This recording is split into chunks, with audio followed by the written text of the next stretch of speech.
Hello and welcome everybody, and thank you for joining me into a next Blader slash Musa guide on the Black Desert. My name is Wilkie, and today we're going to talk about my skill build, which is probably something most people should be more or less able to pull off at 55. Now, this is not necessarily like a core build. I might do a core build video to show people like what they should focus on. But like most of my skills are generally focused on PvP, but for Musa there is not that much difference in terms of PvE and PvP, but you may see some slight differences. Anyway, we're just gonna go over a few skills real quick. Starting from the top, we have Slice. This is our auto attack or left click. Now, you may see a lot of Korean videos, Russian videos where people have maxed it. This is only due to the fact that most of them have enough skill points to actually max it, and they may benefit from the bleeding you eventually push into some other skills. I don't really see the reason to actually rank this up, because, yeah, the damage is okay, regenerating willpower is done by other skills, so definitely do not focus on this skill early on. There is no reason to do so. Retaliation stance, that is something you have auto-learned, same goes for Retaliation 1. There's a lot of complaints about the skill because in other versions we did not have the skill, so we could block infinitely without having the counter pop. However, since you can cancel out of the block, or rather the counter, I don't really see the issue. Coming back to Retaliation itself, it's a pretty heavy damaging skill. It doesn't say so, but it has actually a knockdown, or I think it's a knockdown, not a float skill. Oh yeah, it says knockdown, my bad. But yes, it's a knockdown. It deals quite a heavy amount of damage. It has 100% crit and an immense amount of accuracy for rank 1 skill. And if you decide to rank it up, it's going to hit even harder. And if you get Decapitation, which has a heavy 50-second cooldown, you can obliterate both PvE mobs and PvP players if you ever get to land this combo, which isn't necessarily easy, but it is something to look upon once you have the skill points. For the starters, I wouldn't ditch any skill points more into this. Like I said, hard cooldown. Usually, most of the time, you will spend the counter, or rather the retaliation somewhere else, or it's gonna fire because you're just trying to block, and somebody else is whacking you in the face, be it a ranger or some other class, and it'll auto-trigger, which is kinda bad, I guess. But that's the way basically counter works. Divider, this is probably one of the most debatable skills. Like, our CC combo chain testing showed that it's kinda really weird at the moment that CC chains that work on the Korean server, even with the CC patch, don't really work for our patch, which is kinda lame because we have a hard time actually pulling off a proper stun combo. It might also be linked to a heavy desync, like on the weekend the server went completely nuts and it was lagging terribly bad. PvP was just a huge mess of who had the worst connection and who lagged out better. So yeah, Divider, in terms of damage, it's okay. There is also a debate going on that there apparently is, the scalings are wrong.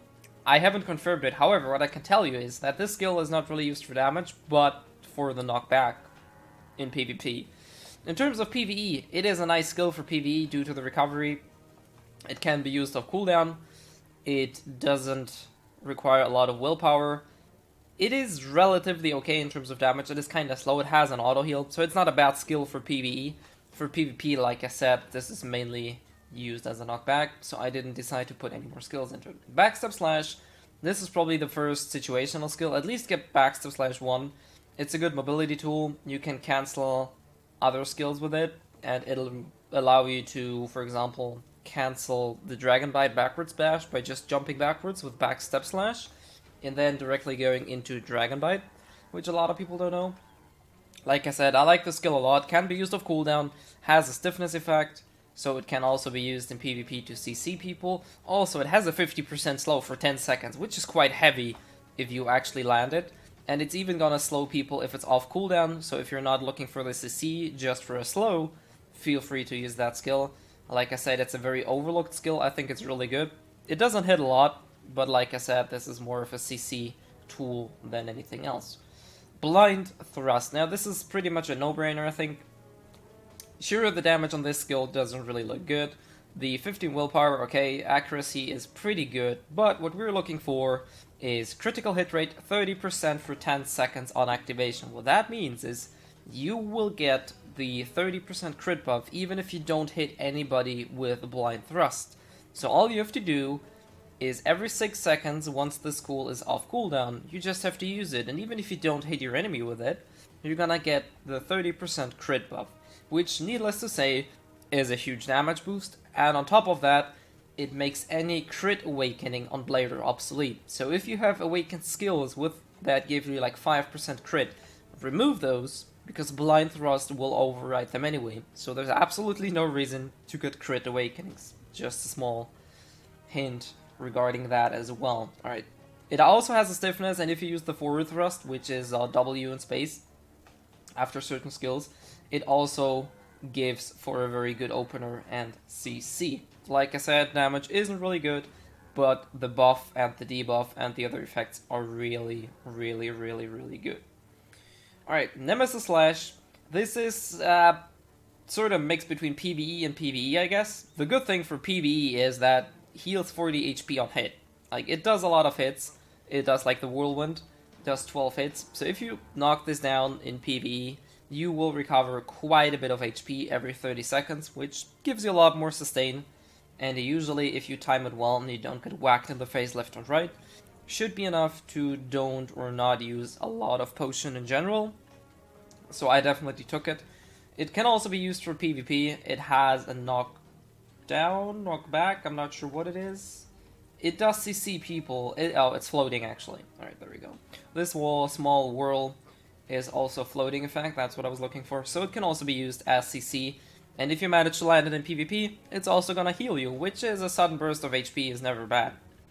Alright, Musa Spirit. Now, if you don't like it, keep it at 1. I like it a lot. First off, the cooldown goes down.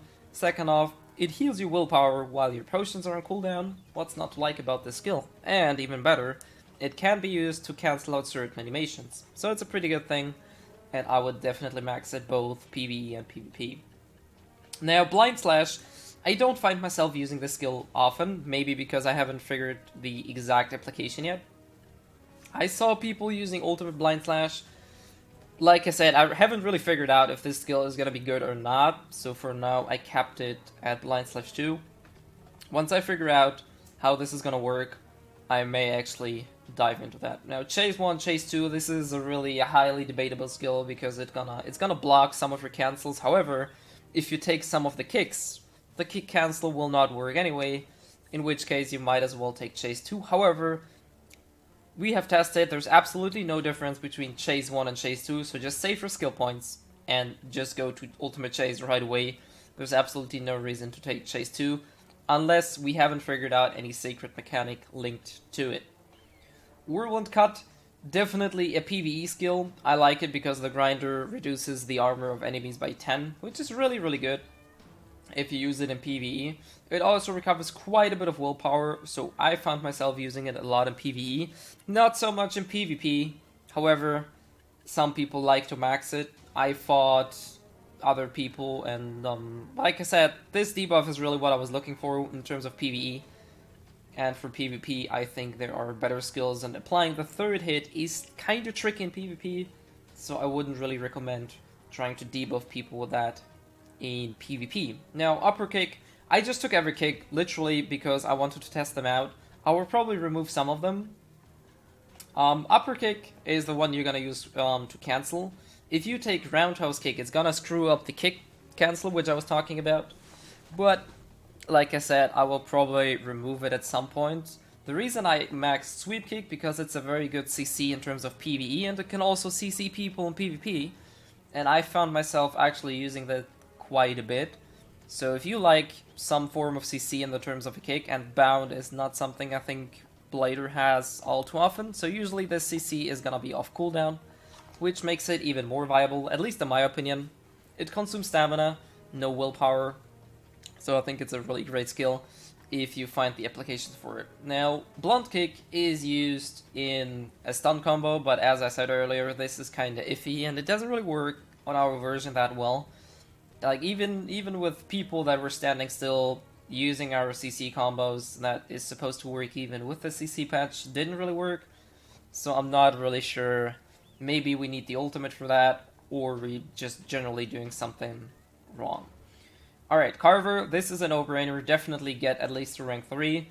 Typhoon is good. I haven't checked if the cooldown is actually a hard cooldown. It might be, it might not be.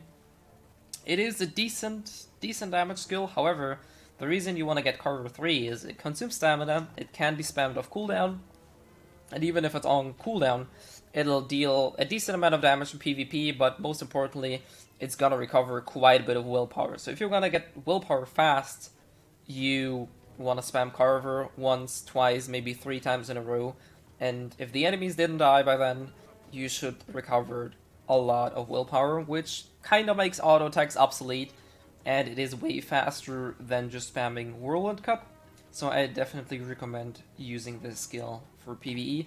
And for PvP, it's a slight dash to the front. It can be used as a gap closer and it inflicts floating. Since it has a very fast activation, it can be used to catch people, but this is really a personal choice.